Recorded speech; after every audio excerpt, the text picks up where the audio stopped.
আসসালামু আলাইকুম। এক ভাই প্রশ্ন করেছেন পালিয়ে বিবাহ করার নিয়ম কি।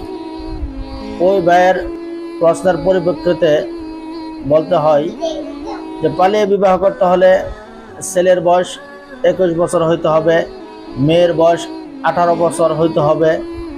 ছেলের পক্ষের একজন সাক্ষী, মেয়ের পক্ষের একজন সাক্ষী, এবং ছেলের এনআইডি কার্ড, মেয়ের এনআইডি কার্ড অথবা জন্ম নিবন্ধন অথবা স্কুল সার্টিফিকেট সাথে করে নিয়ে আসতে হবে। ওই ভাই প্রশ্ন করেছেন যে বিবাহের ক্ষেত্রে ফ্রি কত দিতে হয়। ফ্রি হলো প্রতি লাখে 1450 টাকা করে সরকারি ফ্রি দিতে হবে। এবং ওই ভাই প্রশ্ন করেছেন যে পরবর্তীতে কাবিননামা কিভাবে নেওয়া যায় বা কাগজপত্র কিভাবে সংগ্রহ করা যায়। সেই হিসাবে ওই ভাইয়ের প্রশ্নের পরিপ্রেক্ষিতে বলতে হয় আপনি যেখানেই যে কাজ অফিসেই বিবাহ রেজিস্ট্রি করবেন